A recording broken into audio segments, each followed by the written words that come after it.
ಲೋಕಸಭೆ ಸೋಲಿನ ಬಗ್ಗೆ ಚರ್ಚಿಸಲು ಬೆಂಗಳೂರಿನ ಕಾಂಗ್ರೆಸ್ ಶಾಸಕರಿಗೆ ಸಿಎಂ ಬುಲಾವ್ ನೀಡಿದ್ದಾರೆ. ಸಂಜೆ 5 ಗಂಟೆಗೆ ಗೃಹ ಕಚೇರಿ ಕೃಷ್ಣಾದಲ್ಲಿ ಸಭೆ ನಡೆಯಲಿದ್ದು ಶಾಸಕರಿಂದ ಮಾಹಿತಿ ಸಂಗ್ರಹಿಸಲು ಸಿಎಂ ಸಿದ್ದರಾಮಯ್ಯ ಮುಂದಾಗಿದ್ದಾರೆ.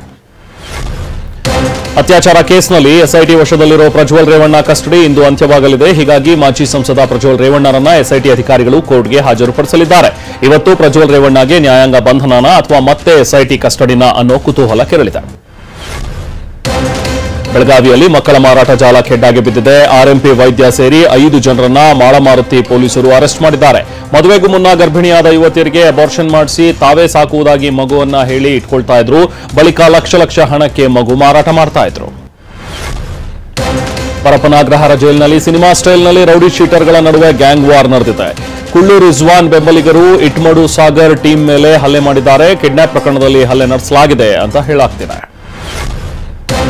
ಬೆಂಕಿ ಅವಘಡದಿಂದ ಟಿವಿ ಮತ್ತು ಹೋಮ್ ಅಪ್ಲಯನ್ಸಸ್ ಶೋರೂಮ್ ಸುಟ್ಟು ಭಸ್ಮವಾಗಿದೆ. ಉಡುಪಿ ಜಿಲ್ಲೆಯ ಕುಂದಾಪುರ ತಾಲೂಕಿನ ತ್ರಾಸಿ ಬಳಿ ಘಟನೆ ನಡೆದಿದೆ. ಕ್ಯಾಶ್ ಕೌಂಟರ್ನಲ್ಲಿದ್ದ 3 ಲಕ್ಷ ನಗದು 1 ಕೋಟಿ ಮೌಲ್ಯದ ವಸ್ತು ಸುಟ್ಟು ಕರಕಲಾಗಿದೆ. ಯಾದಗಿರಿ ಜಿಲ್ಲೆಯಾದ್ಯಂತ ವರ್ಣನ ಅಬ್ಬರ ಮುಂದುವರೆದಿದೆ. ಪರದೇವನಾಳ ಡೋಣಿ ನದಿ ಉಕ್ಕಿ ಹರಿತಾ ಇದ್ದು ಕೊಡೇಕಲ್ ಬಳಿ ನಿರ್ಮಿಸಿದ್ದ ಕಿರಿದಾದ ಸೇತುವೆ ಸಂಪೂರ್ಣ ಮುಳುಗಡೆಯಾಗಿದೆ. ಇದರಿಂದ ಹಲವು ಗ್ರಾಮಗಳ ಸಂಪರ್ಕ ಕಡಿತಗೊಂಡಿದೆ.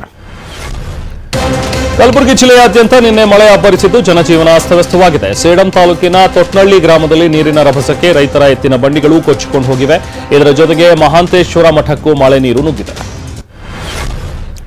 ಮಹಾರಾಷ್ಟ್ರದ ರಾಜಧಾನಿ ಮುಂಬೈನಲ್ಲಿ ಮುಂಗಾರು ಮಳೆ ಆರ್ಭಟಿಸ್ತಾ ಇದೆ. ತಡರಾತ್ರಿ ಸುರಿದ ಮಳೆ ಮುಂಬೈ, ಠಾಣೆ ಮತ್ತು ರಾಯಗಢದಲ್ಲಿ ಅವಾಂತರವನ್ನೇ ಸೃಷ್ಟಿಸಿದೆ. ಮಂಡಿಯುದ್ದದ ನೀರಿನಲ್ಲಿ ಪ್ರಯಾಣಿಕರು ಒದ್ದಾಡಿದ್ರು. ಇನ್ನೂ ರಸ್ತೆಗಳೆಲ್ಲ ನದಿಯಂತಾಗಿದ್ದು ಸವಾರರು ಪರದಾಡಿದ್ರು. ವಿಜಯನಗರ ಜಿಲ್ಲೆ ಹೊಸಪೇಟೆ ತಾಲೂಕಿನ ಹಂಪಿ ಪ್ರದೇಶದಲ್ಲಿ ವರುಣನ ಆರ್ಭಟ ಜೋರಾಗಿದೆ.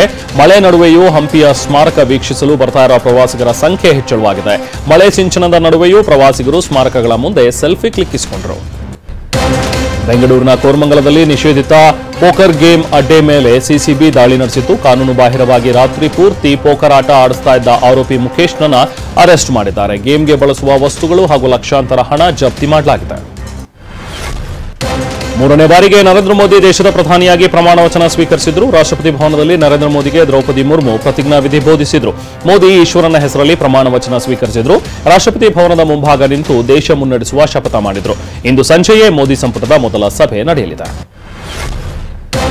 ಕಣಿವೆ ರಾಜ್ಯ ಜಮ್ಮು ಕಾಶ್ಮೀರದಲ್ಲಿ ಉಗ್ರರು ಅಟ್ಟಹಾಸ ಮೆರೆದಿದ್ದು ಯಾತ್ರಿಕರು